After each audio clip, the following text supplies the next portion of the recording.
between these beta blockers and asthma and COPD. In this video, I'm going to talk about the relationship between these medications and asthma and COPD patients. So first, what is a beta blocker? These are medications that block the beta receptor. And most beta blockers block two beta receptors. They block beta 1 and they block beta 2. Now, where are these receptors located? Beta 1 receptor is located on the heart, and beta 2 receptor is located on the lungs. And the way I like to remember it is we have one heart, but we have two lungs. Now, when the beta 1 receptor is blocked, what actually happens? You get a decrease in the heart rate. And similarly, if you were to activate the beta 1 receptor, the heart rate would increase. Now let's turn our attention to the beta 2 receptor. If you block a beta 2 receptor, what happens? You get bronchoconstriction. And what that means is that the airways will narrow. And similarly, if you activate the beta 2 receptor, you'll get bronchodilation. And medications that are used to help somebody with asthma or COPD do this. They bronchodilate. For example, albuterol. But this video is not about albuterol, it's about beta blockers. So very important to understand this. So this one shows that beta 1 receptors are on the heart, beta 2 receptors are on the lungs, and please remember that the beta 1 receptor, when it's blocked, it will decrease the heart rate. And when the beta 2 receptor is blocked, it will cause bronchoconstriction.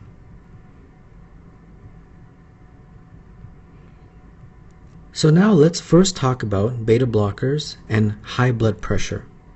Beta blockers are often prescribed to treat hypertension.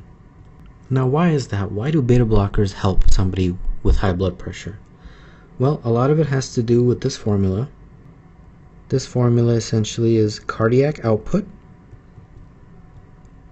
equals stroke volume times heart rate.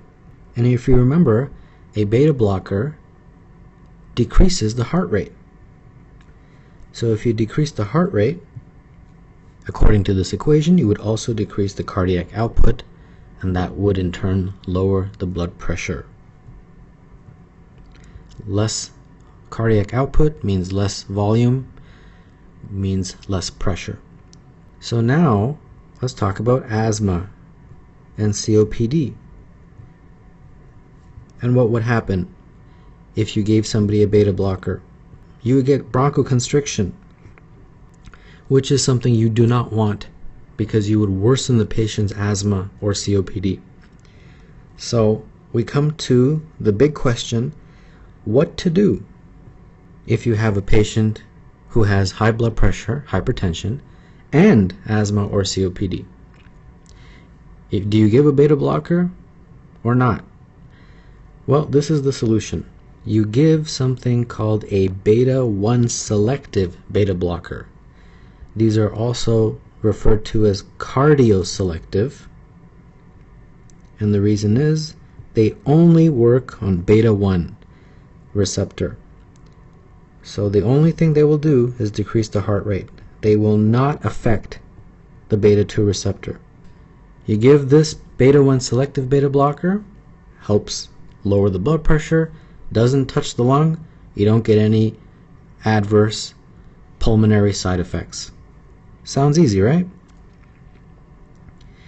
But it's never easy, because at high doses, sometimes these beta 1 selective beta blockers can also cause some level of bronchoconstriction.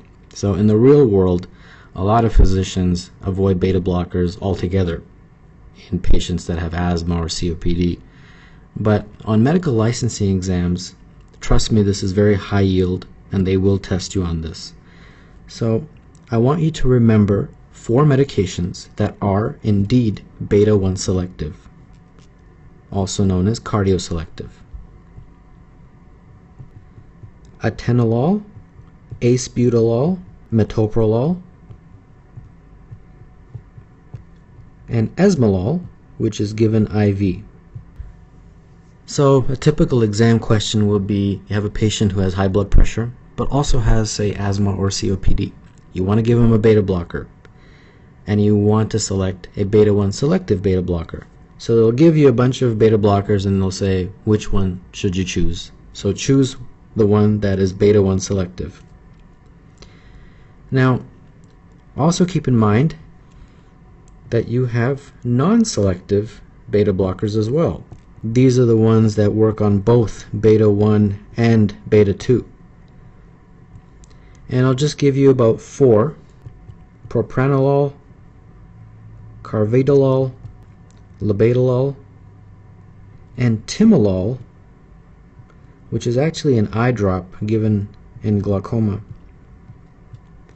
These are by far the most popular ones that are non-selective, so keep those in mind, because these are the ones you want to avoid in a patient who has asthma or COPD if you are treating that patient's blood pressure. So now let's take a look at a few vignettes. 54-year-old man with emphysema, which is a component of COPD, presents to his physician with a blood pressure of 157/101. Over the next several months, the physician prescribes angiotensin converting enzyme inhibitors, ACE inhibitors, diuretics, and calcium channel blockers. But the patient has to discontinue each because of undesirable side effects. The physician then decides to prescribe a beta antagonist, a beta blocker. Which of the following beta antagonists would be most appropriate for this particular patient? So don't get confused. Beta antagonist just means beta blocker. So based on our video, you choose a beta blocker that is beta-1 selective.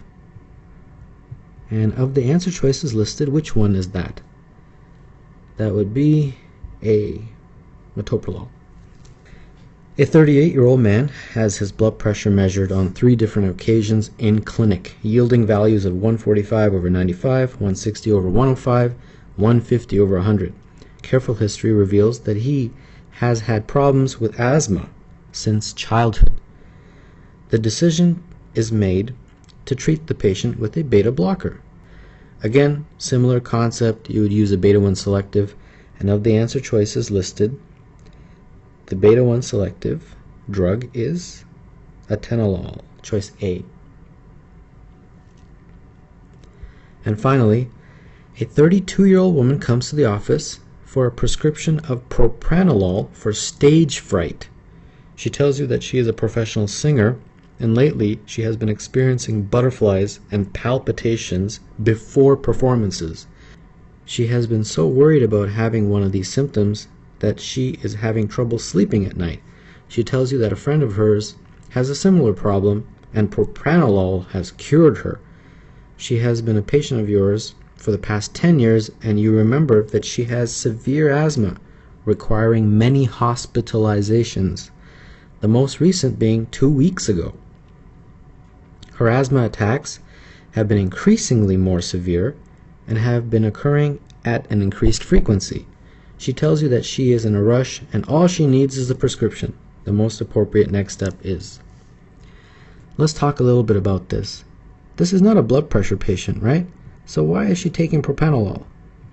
Well, do you remember what propranolol does? It blocks beta-1 receptors, and that will decrease heart rate. So because of that, sometimes it's given to patients to reduce anxiety. For example, if you get on stage and you're nervous, your heart will start beating fast. So they give propranolol sometimes to lower the heart rate to calm the patient down. It has been used. So that's why she was given propranolol, and that's why she wants it, I guess. But she has asthma. So because she's taking propranolol, her asthma is getting worse because propranolol also blocks beta-2, and that's causing bronchoconstriction. So propranolol is not a good medication for her because it's making her asthma worse. So she should discontinue the propranolol and the doctor can probably prescribe her something else that will help alleviate her stage fright. So the one that is correct is choice B. Explain that propranolol is not a good choice for her.